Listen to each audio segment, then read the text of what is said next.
विशाल बड़ का पेड़ है, खूब हरियाली। लेकिन ये जरूर कहूंगा कि जो भी जहां भी गया उसको थोड़ा सा ये आभास रहा कि मैं गांधी विद्या मंदिर का विद्यार्थी हूं।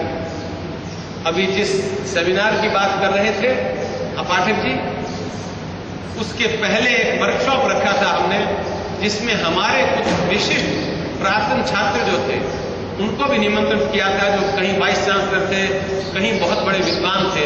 उनमें से कुछ एक आए, एक बहुत विद्वान और बड़े नामी शिक्षक जब खड़े हुए अपने विचार जानने को, तो सबसे पहली बात उन्होंने कही वो ये थी कि मुझे यहां आकर के ज्ञान देना है, ये बात नहीं है, लेकिन मुझे गौरव है कि मैं इसी संस्था का विद्यार्थी रहा हूं, तो मुझे तो यहां का ज्ञान का फर्ज चुकाना है। स्तब्धता छा गई। करीब करीब 90 महत्वपूर्ण विद्वान बैठे थे। स्तब्धता छा गई कि ये इतना महान विद्वान क्या बात कह रहा है। मेरे पास एक सज्जन बैठे थे, उन्होंने कहा दुगड़े जी आपकी संस्था बनी कब थी? मैंने कहा सन 50 में। अरे तभी तो ये 60 साल का बुढ़ा है, वो कह रहा है कि मैं इस संस्था में पढ़ा हूं और मेरे पास जो ज्ञान है वो इसी संस्था की निधि है। थोड़े से निकले। स्वामी जी की कल्पना थी ऐसे बहुत सारे निकलने चाहिए, यहां से एक कारखाना बनना चाहिए जहां से बहुत बड़े रूप में ऐसे लोग निकले। और वही एक योजना भगवान की कृपा से आज स्वामी जी की प्रेरणा से प्रारंभ हो गई है, इंस्टीट्यूट ऑफ ग्लोबल हार्मनी के रूप में। बड़े विश्व प्रसिद्ध विद्वानों के हमें आश्वासन मिल रहे हैं, पाठक जी ने बताया।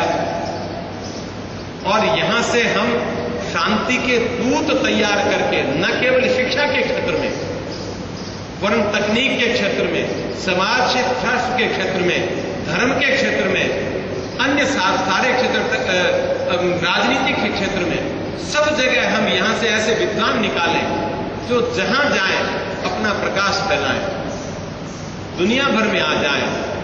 एक बड़े विश्व प्रसिद्ध प्रोफेसर आए हुए थे पिछली फरवरी में, सरदार साहब भी आए। तो इस स्कीम के बारे में जब उनसे विचार हो रहा था, उन्होंने कहा कि पश्चिमी जगत में आज सबसे महत्वपूर्ण जो चिंतन चल रहा है भविष्य के लिए, वो ये है कि जब भी कोई विकास की, भीतर के विकास की, शांति की बात आई है तो भारत ने नेतृत्व किया है जगत का, और अब भी पूरा पश्चिमी जगत भारत ही की ओर देख रहा है। लेकिन जब कोई स्वामी विवेकानंद जैसे, अनेकों ऐसे विद्वानों जैसे, कुछ योगियों के जैसे आते हैं, पर उनका एक सीमित आवरण में रहता है आंदोलन, तो हमें कुछ ऐसा लगता है कि शायद अभी टेलर आ रहा है, मेन फिल्म बाकी है। अब आप लोगों जैसे संस्थान जुड़े और ये वो पूरी मेन फिल्म दिखाएं, पूरे विश्व में शांति दूत फैलाएं। यह आज की गुरु पूर्णिमा का एक विशेष महत्व होगा। हमारा मनाना धन्य हो जाएगा, स्वामी जी का यहां ये संस्था बनाना सार्थक हो जाएगा। मैं अंसारी साहब का बड़ा आभारी हूं, जिन्होंने बड़ी कृपा करके समय यहां दिया, हम लोगों को मार्गदर्शन दिया। हमारा महत्वपूर्ण उद्देश्य इस इलाके का विकास करना तो है, लेकिन वो सबसे महत्वपूर्ण उद्देश्य नहीं है। सबसे महत्वपूर्ण उद्देश्य है कि हम इंसान को इंसान बना करके जगत में भेजें। और जैसे गुरु नानक ने कहा था कि जिस गांव में उनका अपमान हुआ, कहा गांव बसा रहे, और जिस गांव में उनका सम्मान हुआ उसको कहा ये गांव उजड़ जाए। लोगों ने पूछा क्यों? कहा बुरे आदमी एक जगह रहेंगे तो दुनिया में बुराई नहीं फैलेगी, लेकिन भले जहां जाएंगे भलाई फैलाएंगे। जब हमारे यहां से कुछ 100 से कुछ ज्यादा अध्यापक पिछले 1 साल में जब हमें छोड़कर चले गए, तो ऐसा लगा कई लोगों की कि यहां से चले गए या बड़ा नुकसान हो गया। मेरे से कई लोगों ने चिंता जाहिर की। मैंने कहा नहीं, ये गुरु बनाने का कारखाना है, यहां से गुरु बनकर के जाए तो जहां जाएंगे शिक्षा फैलाएंगे, जहां जाएंगे प्रकाश फैलाएंगे, हम और तैयार करेंगे।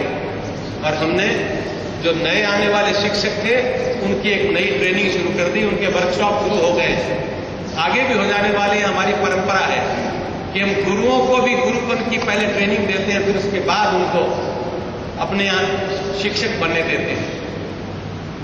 हमारे अतिथि आते हैं, हमें उत्साह बंधा जाते हैं, हमारे में हिम्मत जागती है कि हम जो कर रहे हैं सही कर रहे हैं, यहां से प्रोत्साहन मिलता है और यही बात हमारी बैटरी चार्ज कर देती है।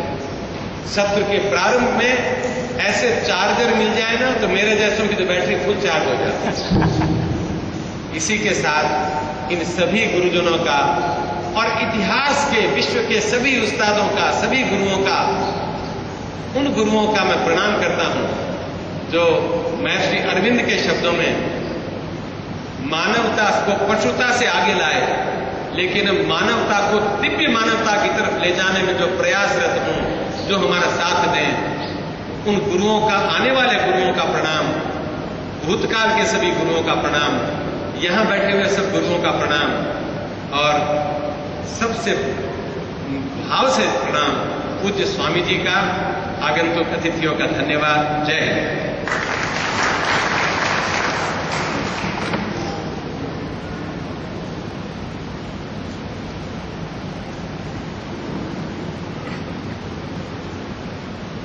आदरणीय अंसारी जी, आपकी बेबाक बयानी और आपका प्रभावशाली उद्बोधन हमारे छात्र नहीं सुन पाए, लेकिन हमने इसको रिकॉर्ड कर लिया और हम बच्चों को जरूर सुनवाएंगे।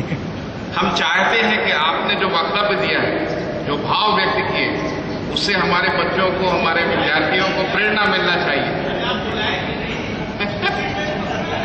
मैं तो आपको फिर से बुला लूं।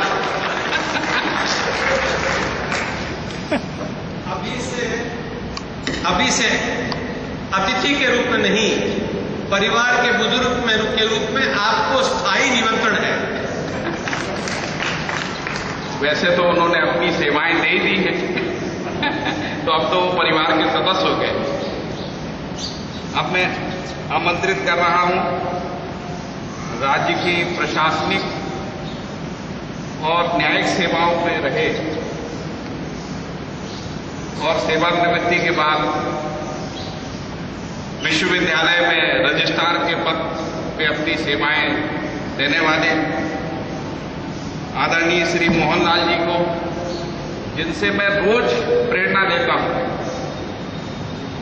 और प्रेरणा का कारण है कि वो मेरे पड़ोसी हैं और मैं देखता हूं कि वो सुबह से उठ के वृक्षारोपण करते रहते, पेड़ों को पानी देना, उसकी मट्टी को देखना, और उनके इस प्रयासों से पिछले 6 महीने में कम से कम इस रेगिस्तान में 100 से ज्यादा पेड़ जो है वो जीवित हो गए।